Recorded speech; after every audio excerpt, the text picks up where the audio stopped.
Bonjour Olivier, Boker Tov. On va parler bien sûr de l'accord entre Israël et le Liban au centre de l'actualité israélienne ce matin. Mais d'abord, il faut revenir sur cet attentat meurtrier qui a eu lieu hier en Judée-Samarie et qui a causé la mort d'un soldat israélien.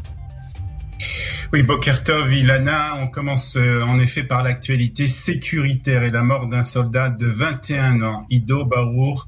Hier, sur une route de Judée et Samarie, 2 terroristes palestiniens ont tiré depuis une voiture sur des soldats de Tsahal qui menaient une activité opérationnelle pour sécuriser la zone. Ça s'est passé près de l'implantation de Shavé Shomron, en Samarie donc.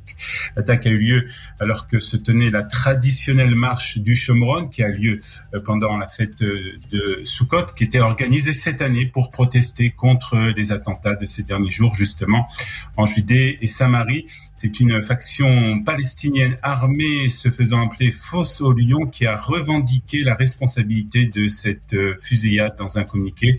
C'est la 4e victime de la terreur palestinienne en Judée-Samarie en moins d'un mois. Et on revient à présent donc à l'accord maritime entre Israël et le Liban, que ce soit à Jérusalem ou à Beyrouth. On parle d'un accord historique. Oui, il a fallu des heures de négociations pour arriver à ce résultat, Ilana. On a même cru que l'accord était tombé à l'eau lorsque la semaine dernière, le Liban avait formulé de nouvelles demandes qui avaient été refusées par Israël. Les responsables des 2 pays ont annoncé avoir donc conclu un accord historique pour délimiter leurs frontières maritimes et lever des obstacles liés à l'exploitation de gisements gaziers en Méditerranée. Alors que les termes de l'accord ne sont pas encore vraiment connus du grand public, mais selon certaines informations citées par la presse et des responsables, le texte prévoit que le gisement offshore de Karish soit sous contrôle israélien. Excusez-moi, petit problème technique. Et on parle des réserves de Cana également. Et que les réserves de Cana situées plus au nord-est soient octroyées au Liban. Mais comme une partie de ce gisement dépasse la future ligne de démarcation, l'État d'Israël toucherait une part des futurs revenus de l'exploitation gazière de Cana, d'après ses sources toujours. Et puis Olivier, il y a eu de nombreuses réactions à la signature de cet accord.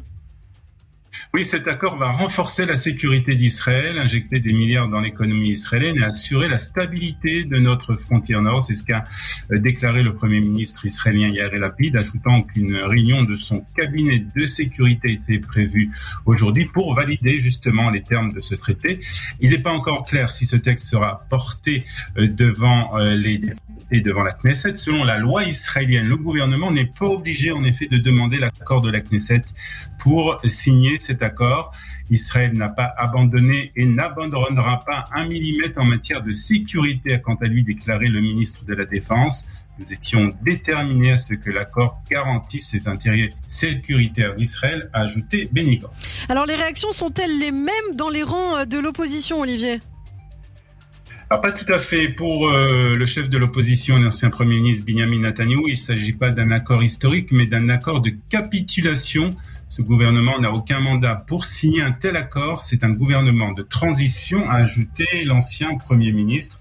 Au Likoud, comme dans d'autres partis d'opposition, on compte faire appel devant la Cour suprême pour invalider la ratification de l'accord avec le Liban.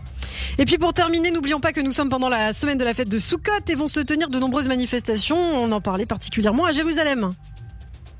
Oui, Sukkot, c'est l'occasion, comme vous en parliez tout à l'heure, Ilana, pour sortir en famille ou entre amis. Il y a, comme vous l'avez dit, de nombreux festivals, des excursions et autres activités qui sont proposées aux Israéliens pendant toute cette semaine. Aujourd'hui, il va y avoir 2 événements particulièrement importants à Jérusalem. La première, c'est la traditionnelle bénédiction des Kohanim, Birkat HaKohanim, qui va se dérouler dans un peu plus d'1 heure au Kotel. Plusieurs milliers de personnes sont attendues dans la vieille ville de Jérusalem.